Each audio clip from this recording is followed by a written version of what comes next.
Pão Nosso, um livro da coleção Fonte Viva, narrado pelo Espírito Emmanuel e psicografado por Francisco Cândido Xavier. Capítulo 91. Isso é contigo. E disse: pequei traindo o sangue inocente. Eles, porém, responderam: que nos importa? Isso é contigo. Mateus 27, 4. A palavra da maldade humana é sempre cruel para quantos lhe ouvem as criminosas insinuações. O caso de Judas demonstra a irresponsabilidade e a perversidade de quantos cooperam na execução dos grandes delitos. O espírito imprevidente se considera os alvitres malévolos, em breve tempo se capacita da solidão em que se encontra nos círculos das consequências desastrosas. Quem age corretamente encontrará nos felizes resultados de suas iniciativas aluviões de companheiros que lhe desejam partilhar as vitórias. Entretanto, muito raramente sentirá a presença de alguém que lhe comungue as aflições dos dias da derrota temporária. Semelhante realidade induz a criatura à precaução mais insistente. A experiência amarga de Judas repete-se com a maioria dos homens todos os dias, embora em outros setores. Há quem ouça delituosas insinuações da malícia ou da indisciplina no que concerne à tranquilidade interior, às questões de família e ao trabalho comum. Por vezes, o homem respira em paz, desenvolvendo as tarefas que lhe são necessárias. Todavia, é alcançado pelo conselho da inveja ou da desesperação e perturba-se com falsas perspectivas, penetrando inadvertidamente em labirintos escuros e ingratos. Quando reconhece o equívoco do cérebro ou do coração, volta-se ansioso para os conselheiros da véspera. Mas o mundo inferior, refazendo a observação a Judas, exclama em zombaria: que nos importa? Isso é contigo.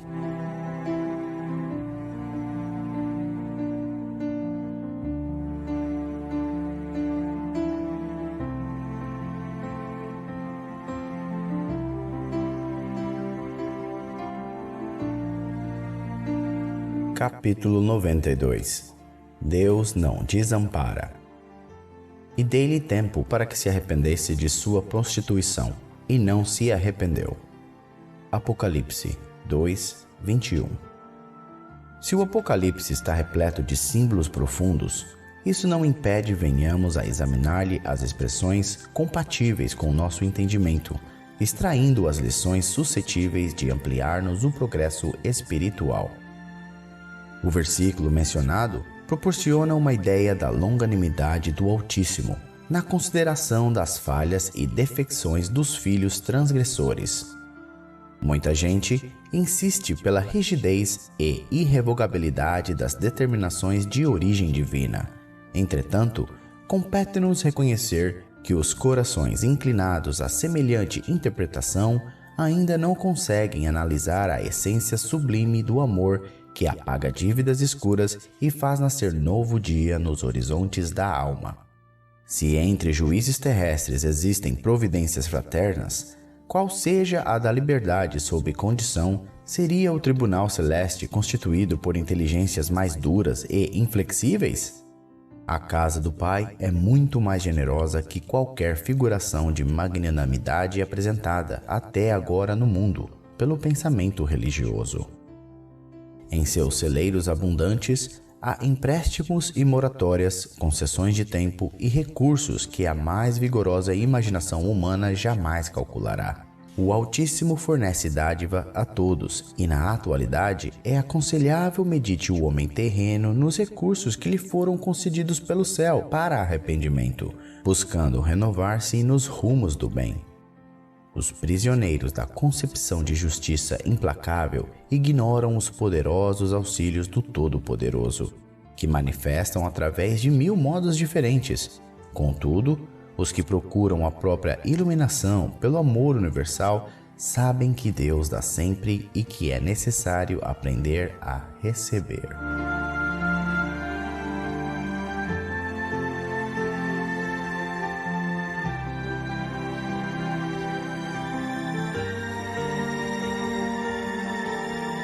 Capítulo 93.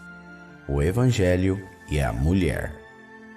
Assim devem os maridos amar as suas próprias mulheres como a seus próprios corpos. Quem ama a sua mulher, ama-se a si mesmo. Paulo, Efésios 5:28.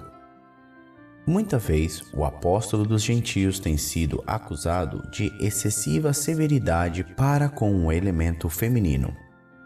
Em alguns trechos das cartas que dirigiu às igrejas, Paulo propôs medidas austeras que, de certo modo, chocaram inúmeros aprendizes. Poucos discípulos repararam na energia das palavras dele, a mobilização dos recursos do Cristo para que se fortalecesse a defesa da mulher e dos patrimônios de elevação que lhe dizem respeito. Com Jesus começou o legítimo feminismo. Não aquele que enche as mãos de suas expositoras com estandartes coloridos das ideologias políticas do mundo, mas que lhes traça nos corações diretrizes superiores e santificantes. Nos ambientes mais rigoristas em matéria de fé religiosa, quais a do judaísmo, antes do mestre, a mulher não passava de mercadoria condenada ao cativeiro. Vultos eminentes quais Davi e Salomão não conseguiram fugir aos abusos de sua época nesse particular. O Evangelho, porém, inaugura nova era para as esperanças femininas. Nele vemos a consagração da Mãe Santíssima, a sublime conversão de Madalena, a dedicação das Irmãs de Lázaro, o espírito abnegado das Senhoras de Jerusalém, que acompanham o Senhor até o instante extremo. Desde Jesus, observamos crescente respeito na terra pela missão feminil.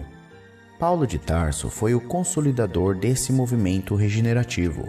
Apesar da energia áspera que lhe assinala as palavras, procurava levantar a mulher da condição de aviltada, confiando-a ao homem na qualidade de mãe, irmã, esposa ou filha, associada aos seus destinos e como criatura de Deus igual a ele.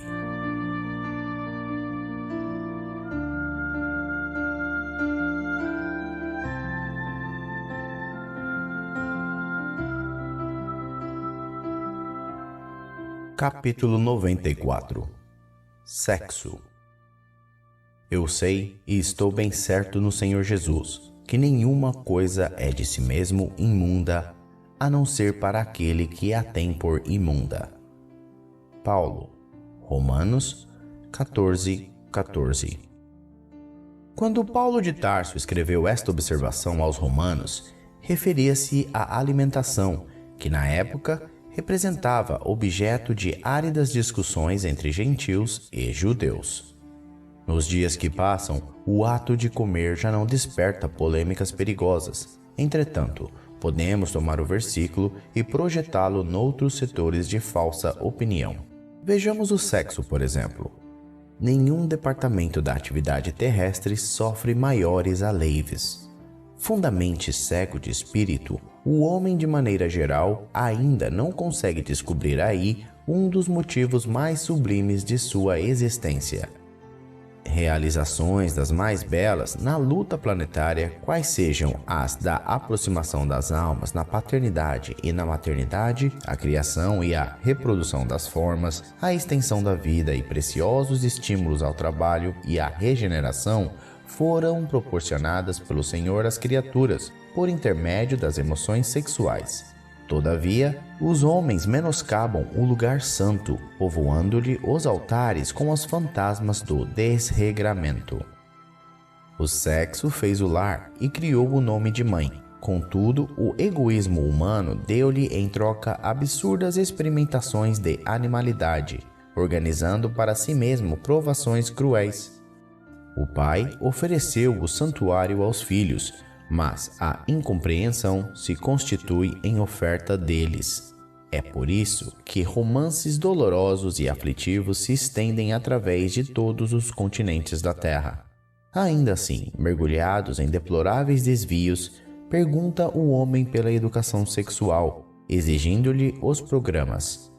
Sim, semelhantes programas poderão ser úteis. Todavia, apenas quando espalhar-se a santa noção da divindade do poder criador, porque enquanto houver imundície no coração de quem analise ou de quem ensine, os métodos não passarão de coisas igualmente imundas.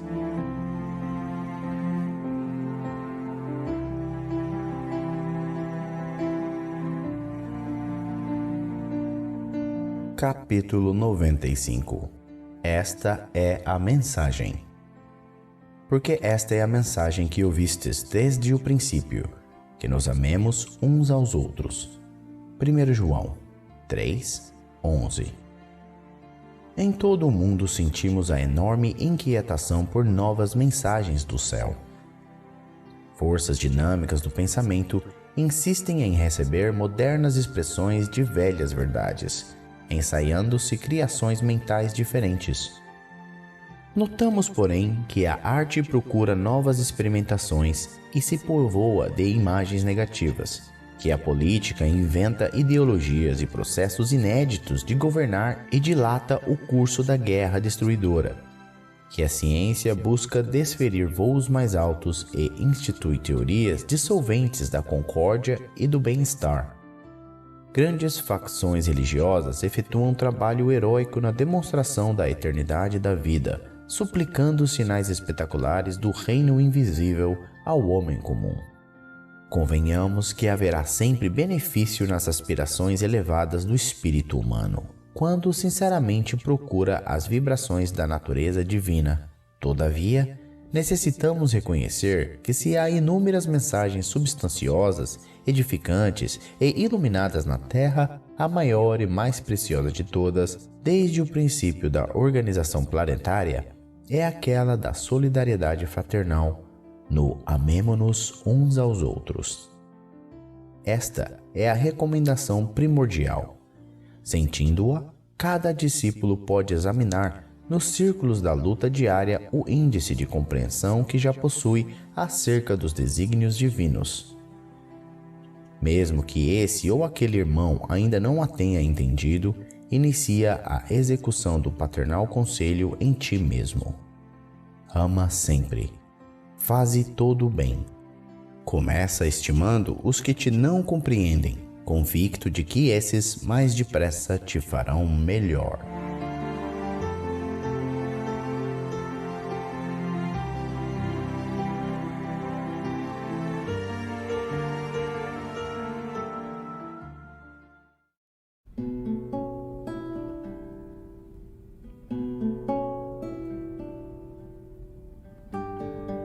Pão Nosso, um livro da coleção Fonte Viva, narrado pelo Espírito Emmanuel e psicografado por Francisco Cândido Xavier. Capítulo 96. Justamente por isso. Não vos escrevi porque ignorasseis a verdade, mas porque a conheceis. 1 João 2:21. O intercâmbio cada vez mais intensivo entre os chamados vivos e mortos constitui de grande acontecimento para as organizações evangélicas de modo geral. Não é tão somente realização para a escola espiritista, pertence às comunidades do cristianismo inteiro. Por enquanto, anotamos aqui e ali protestos do dogmatismo organizado. Entretanto, a revivescência da verdade assim o exige. Toda aquisição tem seu preço e qualquer renovação encontra obstáculos espontâneos. Dia virá em que as várias subdivisões do evangelismo compreenderão a divina finalidade do novo concerto. O movimento de troca espiritual entre as duas esferas é cada vez mais dilatado. O devotamento dos desencarnados provoca a atenção dos encarnados. O Senhor permitiu o Mundial Pentecostes para o reajustamento da realidade eterna. Convém notar, contudo, que as vozes comovedoras e revigorantes do além repetem, comumente, velhas fórmulas da revelação e relembram o passado da sabedoria terrestre, a fim de extrair conceituação mais respeitável referente à vida. É neste ponto que recordamos as palavras de João interrogando sinceramente: Comunicar-se-ão os mortos com os vivos, porque os homens ignoram a verdade? Isso não. Se os que partem falam novamente aos que ficam, é que eles conhecem o caminho da redenção com Jesus, mas não se animam nem se decidem a trilhá-lo.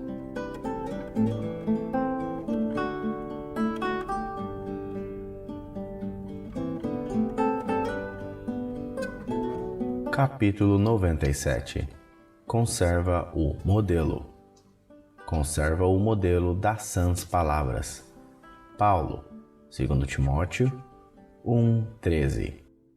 Distribui os recursos que a providência te encaminhou às mãos operosas. Todavia, não te esqueças de que a palavra confortadora ao aflito representa serviço direto de teu coração na sementeira do bem. O pão do corpo é uma esmola pela qual sempre receberás a justa recompensa, mas o sorriso amigo é uma bênção para a eternidade. Envia mensageiros ao socorro fraternal. Contudo, não deixes, pelo menos uma vez por outra, de visitar o irmão doente e ouvi-lo em pessoa. A expedição de auxílio é uma gentileza que te angariará simpatia. No entanto, a intervenção direta no amparo ao necessitado conferir-te-á preparação espiritual à frente das próprias lutas. Sobe a tribuna e ensina o caminho redentor aos semelhantes. Todavia, interrompe as preleições de vez em quando, a fim de assinalar o lamento de um companheiro na experiência humana, ainda mesmo quando se trata de um filho do desespero ou da ignorância, para que não percas o senso das proporções em tua marcha. Cultiva as flores do jardim particular de tuas afeições mais queridas, porque sem o canteiro de experimentação é muito difícil atender à lavoura nobre e intensiva, mas não fuja sistematicamente à floresta humana, com receio dos vermes e monstros que a povoam, porquanto é imprescindível te preparares a avançar mais tarde dentro dela. Nos círculos da vida não ouvides a necessidade do ensinamento gravado em ti mesmo. Assim como não podes tomar alimento individual através de um substituto, e nem podes aprender a lição guardando-lhes os caracteres na memória alheia, não conseguirás comparecer ante as forças supremas da sabedoria e do amor com realizações e vitórias que não tenham sido vividas e conquistadas por ti mesmo. Conserva, pois, contigo o modelo das sãs palavras.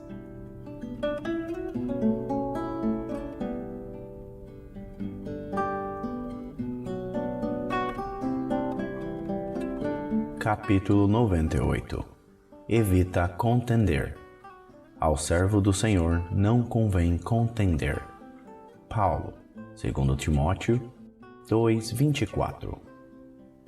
Foge aos que buscam demanda no serviço do Senhor. Não estão eles à procura de claridade divina para o coração. Apenas disputam louvor e destaque no terreno das considerações passageiras. Analisando as letras sagradas, não atraem recursos necessários à própria iluminação, e sim os meios de se evidenciarem no personalismo inferior. Combatem os semelhantes que lhes não adotam a cartilha particular.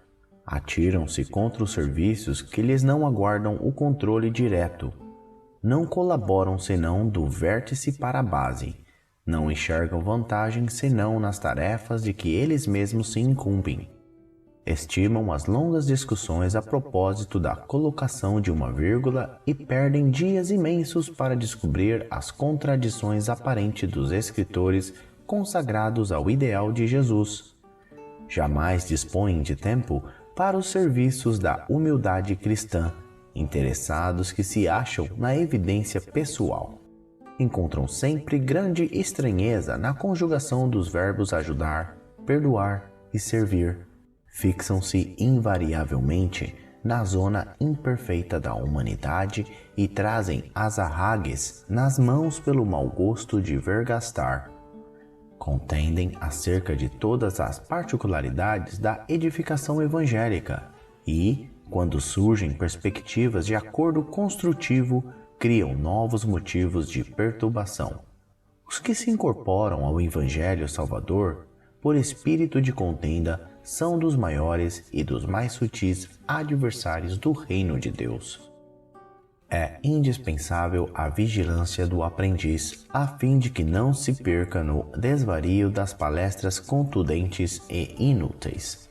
Não estamos convocados a querelar, e sim a servir e aprender com o Mestre. Nem fomos chamados à entronização do eu, mas sim a cumprir os desígnios superiores na construção do reino divino em nós.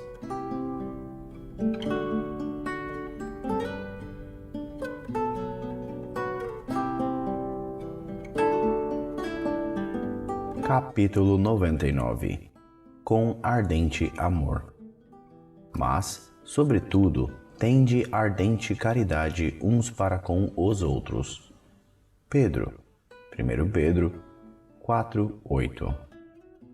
Não basta a virtude apregoada em favor do estabelecimento do reino divino entre as criaturas. Problema excessivamente debatido, solução mais demorada. Ouçamos individualmente o aviso apostólico e enchamo-nos de ardente caridade uns para com os outros. Bem falar, ensinar com acerto e crer sinceramente são fases primárias do serviço. Imprescindível trabalhar, fazer e sentir com o Cristo. Fraternidade, simplesmente aconselhada a outrem, constroem fachadas brilhantes que a experiência pode consumir num minuto. Urge alcançarmos a substância, a essência. Sejamos compreensivos para com os ignorantes, vigilante para com os transviados na maldade e nas trevas, pacientes para com os enfermiços, serenos para com os irritados e, sobretudo, manifestemos a bondade para com todos aqueles que o Mestre nos confiou para os ensinamentos de cada dia. Raciocínio pronto, habilitado a agir com desenvoltura na terra, pode constituir patrimônio valioso. Entretanto, se lhe falta coração para sentir os problemas, conduzi-los e resolvê-los no bem comum é suscetível de converter-se facilmente em máquina de calcular. Não nos detenhamos na piedade teórica. Busquemos o amor fraterno, espontâneo, ardente e puro. A caridade celeste não somente espalha benefícios, irradia também a divina luz.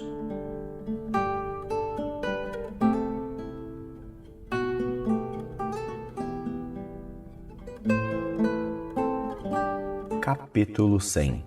Rendamos graças. Em tudo dai graças, porque esta é a vontade de Deus em Cristo Jesus para convosco. Paulo, 1 Tessalonicenses 5:18. A pedra segura, o espinho previne, o fel remedeia, o fogo refunde, o lixo fertiliza, o temporal purifica a atmosfera, o sofrimento redime, a enfermidade adverte, o sacrifício enriquece a vida, a morte renova sempre. Aprendamos assim a louvar o dia pelas bênçãos que nos confere. Bom é o calor que modifica, bom é o frio que conserva. A alegria que estimula é irmã da dor que aperfeiçoa. Roguemos a providência celeste suficiente luz para que nossos olhos identifiquem o celeiro da graça em que nos encontramos. É a cegueira íntima que nos faz tropeçar em obstáculos onde só existe o favor divino. E, sobretudo, ao enunciar um desejo nobre, preparemo-nos a recolher as lições que nos cabe aproveitar, a fim de realizá-lo segundo os propósitos superiores que nos regem os destinos. Não nos espantem dificuldades ou imprevistos dolorosos. Nem sempre o socorro de cima surge em forma de manjar celeste. Comumente, aparece na feição de recurso menos desejável. Lembremo-nos, porém, de que o homem, sob o perigo de afogamento nas águas profundas que cobrem o abismo, por vezes só consegue ser salvo ao preço de rudes golpes. Rendamos graças, pois, por todas as experiências do caminho evolutivo, na santificante procura da vontade divina em Jesus Cristo, nosso Senhor.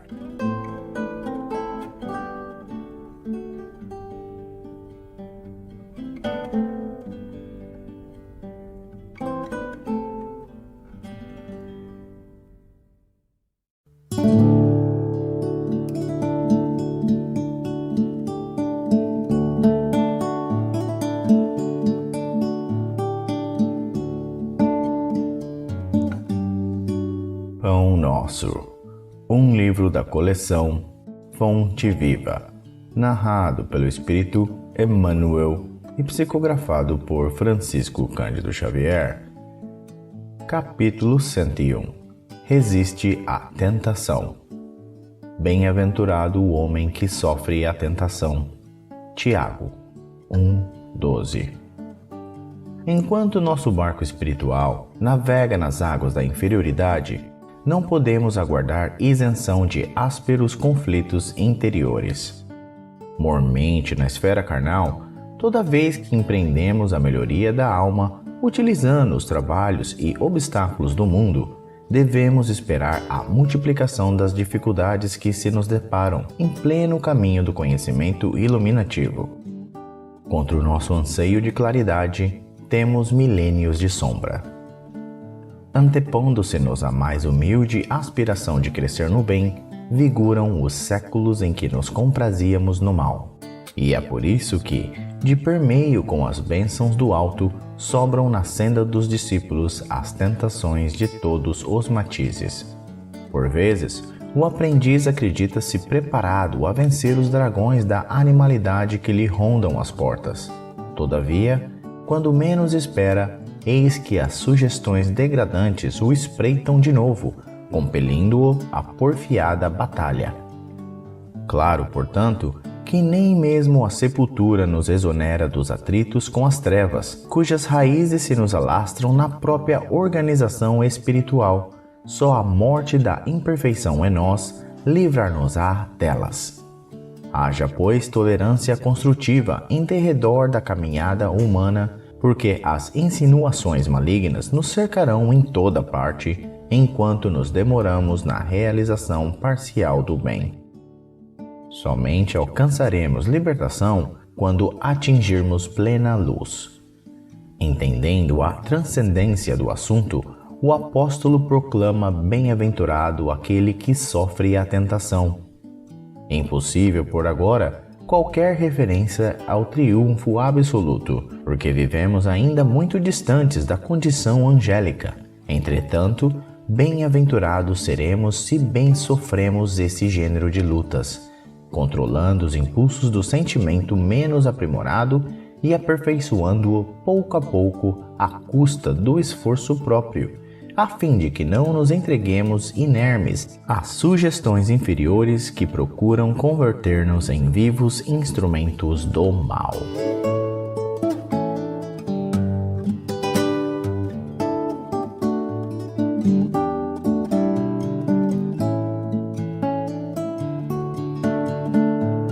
Capítulo 102. Nós e César. E Jesus respondendo-lhe disse-lhes: Dai, pois, a César o que é de César, e a Deus o que é de Deus. Marcos 12:17. Em todo lugar do mundo, o homem encontrará sempre, de acordo com seus próprios merecimentos, a figura de César simbolizada no governo estatal. Maus homens, sem dúvida, produzirão maus estadistas. Coletividades ociosas e indiferentes receberão administrações desorganizadas. De qualquer modo, a influência de César cercará a criatura, reclamando-lhe a execução dos compromissos materiais. É imprescindível dar-lhe o que lhe pertence.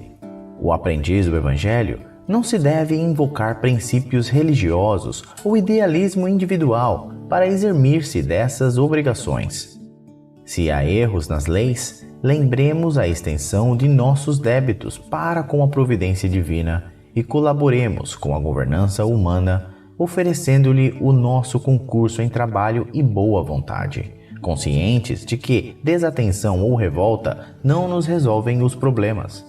Preferível é que o discípulo se sacrifique e sofra a demorar-se em atraso ante as leis respeitáveis que o regem transitoriamente no plano físico, seja por indisciplina diante dos princípios estabelecidos ou por doentio entusiasmo que o tente a avançar demasiadamente na sua época.